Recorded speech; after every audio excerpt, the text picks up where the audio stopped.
ሰሞኑን ስለ ኢራን ጉዳይ ብዙ አላነሳንም ነበረ። ነገሮች ግን በጣም መልካቸውን እየቀያየሩ ነው የመጡት። አሁን ስለ ድርድር ነው በብዛት እየተወራ የሚገኘው። ነገር ግን 2-3 ጉዳዮች በዛ ዙሪያ ዋና ዋና ያሉ ስላሉ እነሱን በዝርዝር አነሳላችኋለሁ። ከዛ በፊት ግን ባለፉት 48 ሰዓታት የተከሰቱ ጉዳዮች አሉ በኢራንና በአሜሪካ ዙሪያ።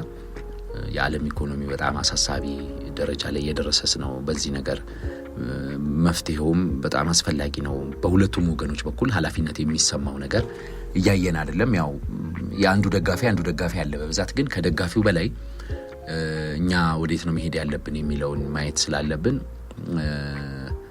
ጥቅማችንን ማየት ስላለብን እንደ ኢትዮጵያዊ እና እንደ አንድ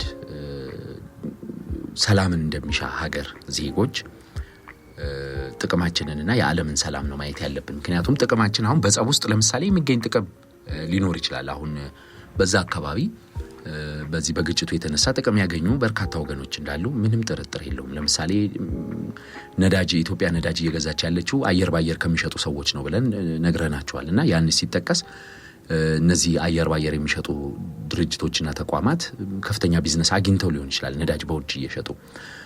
የኢራን ገንዘብ ያለባቸው ሀገራት የኢራንን ገንዘብ በማገድ ለምሳሌ የተባበሩት አረብ ኤሚሬት ከፍተኛ የኢራን ቢሊዮን ዶላሮች የኢራን ቢዝነስ ሰዎች የሚያንቀሳቀሱበት ሀገር ነውና ያንን በማገድ ብዙ ብር እያገኙ ነው ብለን መናገር እንችላለን። እንዲህ አይነት ነገሮች አሉ። ግን እንደ አንድ ዜጋ እንደ ኢትዮጵያውያን ማሰብ ያለብን የዓለምን ሰላምና የኛንም ዘላቂ ጥቅም ነው። ጊዜያዊ ጥቅም ሊገኝ ይችላል በጦርነት፣ ግን ዘላቂ ጥቅምን ማሰብ በጣም ወሳኝ ነውና ከዚህ አንፃር አንዳንድ ነገሮችን መቃኘት አለብን። ባለፉት 48 ሰዓታት የተከናወኑትን ልጥቀሳቸውና አሁን ያሉ ዋና ዋና ጉዳዮችን ላንሳላችሁ። ለምሳሌ በእነዚህ 48 ሰዓታት ብዙ ነገሮች ተከስተዋል። አሁን ዶናልድ ትራምፕ እና የአሜሪካ መንግስት ወደ መከላከሉ ገብተናል ወይም ደግሞ ይሄ ሆርሙዝን የመክፈት ኦፕሬሽን ብለው በሆርሙዝ አካባቢ መርከቦች እንዲተላለፉ ማጀብ እንጀምራለን የሚል ዘመቻ ለመጀመር ተነስተው ነበረ። ኢራን ከፍተኛ ተቃውሞ አቅርባ ነበረ። ያንን ተቃውሞ ተከትሎ ዶናልድ ትራምፕ አንድ ነገር ተናገሩ። በፓኪስታን መንግስትና በሌሎች መንግስታትም ጥያቄ ይህንን ጉዳይ ኦፕሬሽኑ ለጊዜው ገታ አድርገናል፣ የድርድር ሁኔታ እንመለከታለን የሚል ሀሳብ ሰጡ። እንደተባለው ግን በፓኪስታን ብቻ አይደለም። ሳውዲ አረቢያና ኩዌት፣ ኳታር፣ በተለይ ሳውዲ አረቢያና ኳታር አሜሪካ ከነሱ መሬት ላይ ተነስታ ኢራንን እንድትደበድብ ወይ ደግሞ መርከቦችን የሚያጅቡ የጦር እንቅስቃሴዎችን ከነሱ ድንበር ላይ ካሏት የጦር ማዘዣዎች ተነስታ ማድረግ አትችልም ብለው ከልክለው ነው የሚል ሀሳብ ተነስቶ ነበረ። በዚሁ 48 ሰዓት ባልሞላ ጊዜ ውስጥ ደግሞ ሳውዲና ኩዌት እንደገና መልሰው አሜሪካ የጦር ቤዟን መጠቀም ትችላለች ብለዋል ተብሏል። እንግዲህ ቀድማ ስላልነገረችን ነው ቅር ያለን እንጂ እኛ ያን ያህል የምንጋፋው ውሳኔ አይደለም የሚል ሀሳብ አቅርበዋል። እንግዲህ ምን አይነት የኃይል አሰላለፍ ችግሮችና ለውጦች ልዩነቶች እንዳሉ ነው መመልከት የሚቻለው። በሌላ በኩል ደግሞ የኢራን ጦር የኤሚሬቱን ፉጅራ ወደብ አጥቅቷል። ፉጅራ ወደብ እንደምናውቀው ከሆርሙዝ ሰርጥ ከሚገኙት የኤሚሬት ወደቦች የዱባይ፣ ጀበል አሊ እና ሻርጃ የመሳሰሉት ወደቦች መንገድ የሚቀይር በኦማን ባህር ላይ የሚወጣና ሆርሙዝን መሻገር የማይጠበቅበት ወደቧን የፉጅራ ወደብ በፉጅራ ወደብ ከፍተኛ የነዳጅ ምርቶችን የማቅረብ እንቅስቃሴ ያደረገች እንደነበረ ይታወቃል። ኤሚሬትና ያንን ቦታ ደብድበው ነበረ። ምክንያቱም የሆርሙዝን መዝጋት ዋና ኢራኖቹ የፈለጉት የዓለምን የነዳጅ እንቅስቃሴ መግታትና አሜሪካ ላይ ጫና መፍጠር ነው። በዓለም ማህበረሰብ በኩል ጫና መፍጠር ነው ሀሳቡ። ስለዚህ ኤሚሬት ይህንን የሚያልፍ መስመር ስለሄደች ኤሚሬትን ደብድበዋል። ኤሚሬት የተለየ አቋም መያዙ ይታወቃል። ኢራን ላይ ከፍተኛ ትችትና ተቃውሞ እያቀረቡ የሚገኙ ሀገራት በይፋ ኤሚሬት ናት። ሌሎቹ በልባቸው ነው የሚያቀርቡት። ኤሚሬት ግን በግልጽ ነው የምታደርገው። ስለዚህ ከዛም ጋር ተያይዘው ያ ነገር ተነስቷል።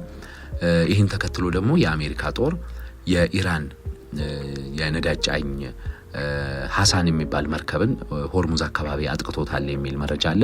ያንን ተከትሎ ደግሞ የኢራን ጦርና በሚሳይሎች እና አሁን ተወንጫፊ ወይም ደግሞ ምንድናቸው በጣም ፈጣን ጀልባዎችን እየተጠቀመ ነው የኢራን ባህር ኃይል። አብዛኛው ትልልቅ መርከቦቹ ተመተውበታል። አሁን ለእይታ የማይመቹ ሮኬቶችንም አነስተኛ ሚሳኤሎችና አውቶማቲክ ጠመንጃዎችን የታጠቁ አነስተኛ ጀልባዎች እያጠቁ መሆኑን ነገር ግን የአሜሪካ መርከቦች ያው ከፍተኛ የመከላከል ቴክኖሎጂዎች ስላሏቸው ሰርቫይቭ አድርገዋል። ግን ኢራንም ከፍተኛ ጥቃት እየሰነዘረች ነው። እንዲያውም የኢራን የአነስተኛ ፈጣን ጀልባዎች የሚባሉት ከሆርሙዝ አልፈው ኦማን ባህሩላ ድረስ ተሻግረው የሆርሙዝ ብሎኬዱን ሰፋ ለማድረግ ፉጅራ ወደብን አካባቢም ለመዳሰስ ይመስለኛል ሰፋ ለማድረግ እየሰሩ ነው የሚሉ ነገሮች አሉ። ከዛ በተጨማሪ ደግሞ ለፉጅራ ወደብ ጥቃቱ በሚመስል መልኩ የአሜሪካ ጦር ኃይል ባንድራባስ ከሽም አይላንድ እና ሚናብ የሚባሉትን አካባቢዎች በከፍተኛ ደረጃ ማጥቃቱ ተሰምቷል። እና የኢራን መንግስት ጥቃት እየደረሰብን ነው ብሏል። እንግዲህ ድርድር እየተባለ ባለበት ሰዓት ነው እነዚህ ነገሮች እየሆኑ ያሉት። የተረጋገጠ መሆኑን እርግጠኛ አይደለሁም እንጂ አንድ የሳተላይት ምስልም ኢራን ነዳጅ ኤክስፖርት ማድረግ ስላቃታት በአሜሪካ ብሎኬድ የተነሳ ነዳጅ እንደልብ እየላከች ስላልሆነ ሲጠበቅ የነበረው በ10 ቀናት ውስጥ ኢራን የነዳጅ ማከማቻዎቿ ሞልተው የነዳጅ ምርቷ ሊቆም ይችላል። ምክንያቱም ነዳጁ እየተመረተ እየተሸጠ ነው አመታት የቆየው። አሁን ግን ያ ነገር አይሆንምና በከፍተኛ ደረጃ ያ ነገር ኢኮኖሚውን ያንኮታኩቷል። ምክንያቱም የነዳጅ ምርት ማቆም ማለት ለጥቂት ቀናት ቢቆም የነዳጅ ማምረት ሂደት መልሶ ስራ እንዲጀምር የወራትና የቢሊዮን ዶላሮች ወጪ እንደሚጠይቅ ይታመናል። ስለዚህ ያንን ያመጣባታል ተብሎ ተሰግቶ ነበረ። አንዳንድ የሳተላይት ምስሎች የኢራን መንግስት በካርጋይላንድ አካባቢ ዋነኛ በነዳጅ ማከፋፈያ ጣቢያው አካባቢ ነዳጅ እየደፋ ነው በሳተላይት ላይ ያንን ተመልክተናል የሚሉ መረጃዎች እየወጡ ነው። ይሄ የተረጋገጠ አይደለም። እንግዲህ የዓለም ኢኮኖሚ ነዳጅ ተርቦ አሁን ነዳጅ የመካከለኛው ምስራቅ ሀገራት ኢራንን ጨምሮ ሌሎቹ ነዳጅ ላኪ ሀገራት ደግሞ በምን መልኩ እንላክ ብለው የተጨነቁበት ነው ያለው። እንግዲህ የዓለም ግራ አጋቢ ነገሮች እነዚህ ናቸው።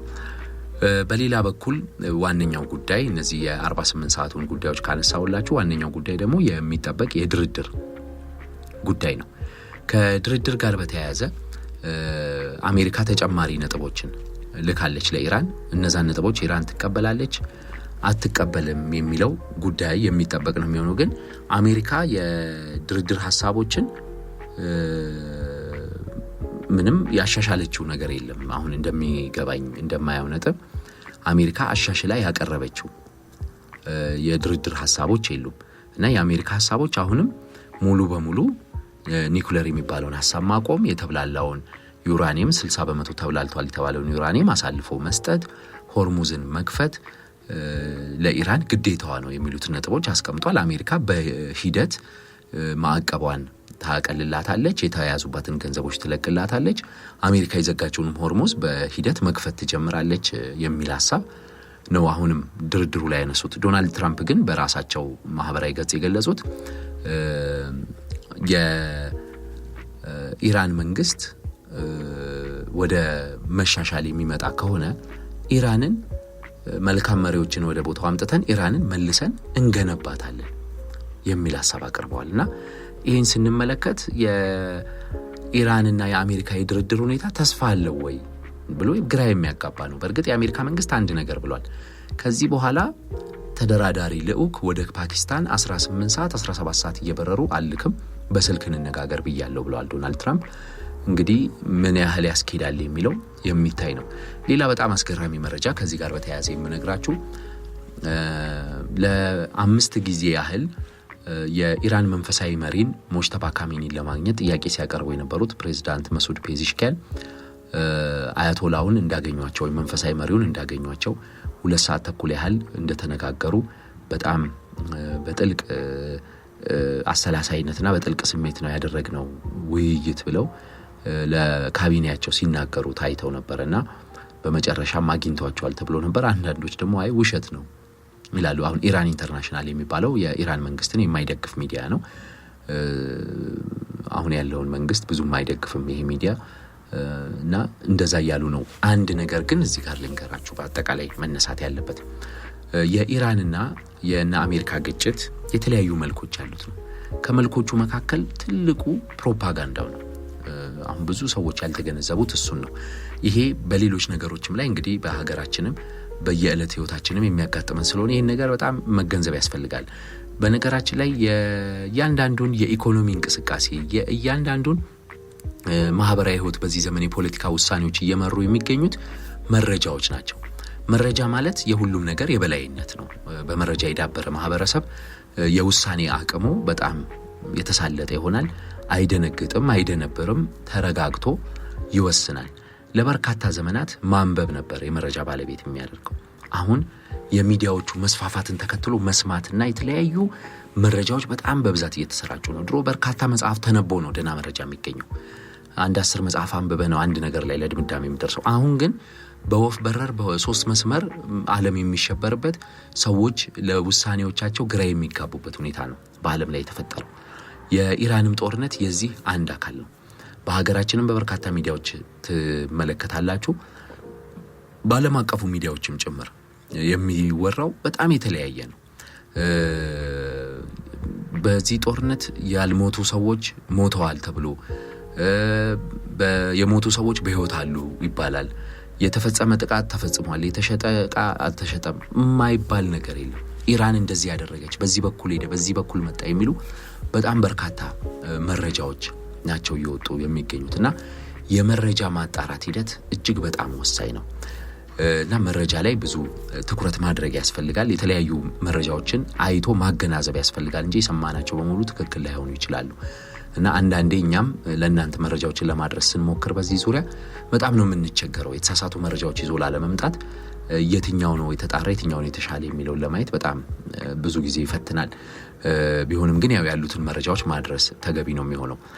አንድ ግን ማንሳት ያለብን ጉዳይ ዶናልድ ትራምፕ በቀጣይ ሳምንት ወደ ቻይና ይሄዳሉ። የኢራንና የአሜሪካ ድርድር ከቻይናው ውይይት በፊት ምን መሆን አለበት? ከቀናት በፊት ደግሞ የኢራኑ የውጭ ጉዳይ ሚኒስቴር እዛ ሄደው ነበር። ምንድነው የታሰበው የሚለውን አስረዳችኋለሁ። የአሜሪካው ፕሬዝዳንት ዶናልድ ትራምፕ በቻይና ሜይ 14 እና 15 ይፋዊ ጉብኝት ያደርጋሉ። ይህ ጉብኝት ተይዞ የነበረው ባሳለፍነው ወር ላይ እንዲደረግ ወይም በኤፕሪል ውስጥ እንዲደረግ ነበረ። ነገር ግን የኢራን ጦርነት መነሳቱን ተከትሎ ዶናልድ ትራምፕ በሀገሬ መቆየት አለብኝ ብለው ተራዝሟል። ወደ ግንቦት ወር ማለት ነው። በቀጣዩ ሳምንት ይደረጋል ማለት ነው። ዛሬ ሜይ 5 ስለሆነ ሜይ 14 ላይ ይጀምራል። ስለዚህ በቀጣዩ ሳምንት ከ9 ቀናት በኋላ ዶናልድ ትራምፕ ቤጂንግ ይገባሉ። በዛ ቆይታቸውም ከቻይናው ፕሬዝዳንት ሺ ጂንፒንግ ጋር በርካታ ጉዳዮች እንደሚመካከሩ ሲታቀድ ሲነገር፣ አሜሪካና ቻይና የገቡበት የታሪፍ ጦርነትና የኢኮኖሚ ጦርነት ጉዳይ በዝርዝር ሲነሳ ነበር። አሁን ግን ዓለም መልኩን ቀይሯል። የሆርሙዝ ጉዳይ መጥቷል። ስለዚህ ይህም ጉዳይ ትልቅ ጫና ያሳርፋል። ስለዚህ ከዚህ ድርድር በፊት ሁለቱ ሀገራት ምን ለማድረግ አስቧል፣ ምንድነው ሽኩቻው የሚለውን የኔን ትንተና ላንሳላችሁ። መረጃዎችን በመንተራስ ነው የራሴን እይታ ማቀርበው። እንደምናውቀው ከጥቂት ቀናት በፊት የኢራን የውጭ ጉዳይ ሚኒስትር አባስ አርጋቺ ወደ ቤጂንግ አቅንተው ከቻይና ጋር ተማክረዋል። አባስ አርጋቺ በተከታታይ በርካታ ሀገራት በመሄድ የዲፕሎማሲ ግንኙነት ፈጽመዋል። ሩሲያ ነበሩ፣ ኦማንም ነበሩ። አሁን ደግሞ ቻይናን ጎብኝተው ተመልሰዋል። አባስ አርጋቺ በቻይና ቆይታቸው አንድ ነገር ተናግረዋል። ኢራን በዚህ ጦርነት የተነሳ የዓለም ፖለቲካ ሀያልነቷ ጨምሯል የሚል ግምገማን ያስቀመጡት እሳቸው እና ያው ኢራን አሁን እንግዲህ ያላትን የመጨረሻ ካርዶች ጭምር እየተጠቀመች ነው፣ ሆርሙዝን በመዝጋት እንደምናውቀው እና የዓለም ውሳኔዎች ላይ የራሷ ሚና ያላት ሀያል ሀገር ሆናለች። ከቻይና ጋር ተባብረን ለመስራት ተማክረናል ብለዋል። የቻይና ውጭ ጉዳይ ሚኒስትር ዋንጊ ደግሞ ሆርሙዝ እንዲከፈት እንደሚፈልጉ በይፋ ተናግረዋል። እንግዲህ ቻይና በዚህ ጉዳይ ላይ አንዳንድ አቋሞቿን ግልጽ አድርጋ ተናግራለች። ለምሳሌ ከኤሚሬትስ አልጋውራሽ ጋር በነበራት ቆይታ የቻይና ፕሬዝዳንቱም ናቸው ያናገሯቸው። የኤሚሬትሱን አልጋውራሽ እኛ ከአንድ ወገን ደግፈን አንቆም ወይም ኢራንን ተቃውመን መቆም አንችልም፣ እንትናን ማንደግፍም፣ እኛ ሰላምን ነው የምንደግፈው በሚል በግልጽ አቋማቸውን ተናግረዋል። አሁን ደግሞ ሆርሙዝ እንዲከፈት እንፈልጋለን ብላ የቻይና በውጭ ጉዳይ ሚኒስትሯ በኩል አቋሟን ግልጽ አድርጋለች። አባስ አርጋቺ እንግዲህ ከዶናልድ ትራምፕ ጉብኝት በፊት ጫና ለማሳደር ነው ወደ ቻይና የሄዱት። ቻይናና ኢራን ከመጨረሻው ድረስ አብረው ሊጓዙ እንደሚችሉ ለምን የሚለውን በዝርዝር ከዚህ በፊት አንስተናል። እንግዲህ የቻይና ኢኮኖሚ በርካሽ ነዳጅ ላይ የተመሰረተ ነው። ይሄ ርካሽ ነዳጅ ደግሞ የሚመጣው በኢራን ነው። በ100 ቢሊዮን ዶላሮች ነው በነገራችን ላይ የቻይና ኢኮኖሚ በየአመቱ የሚያተርፈው። ከአንድ በርሜል ነዳጅ ከ8 እስከ 15 ዶላር ቅናሽ ማግኘት ማለት ቀላል ነገር አይደለም። 1 ሚሊዮን በርሜል ነዳጅ ሲሆን ስንት ሚሊዮን ዶላሮች ነው ማለት ነው። ትርፉ ከ15 ሚሊዮን ዶላር በላይ በ1 ሚሊዮን በርሜል ትርፍ ማለት በየቀኑ ነው 1.4 ሚሊዮን በርሜል ነዳጅ ቻይና ከኢራን የምትገዛው። በየቀኑ 1.5 ሚሊዮን በርሜል ነዳጅ ሲገዛ በዛውም ደግሞ ግምቱ እንደዛውን እንጂ 2 ሚሊዮን በርሜል ያላነሰ ነው ቻይና የምትገዛው።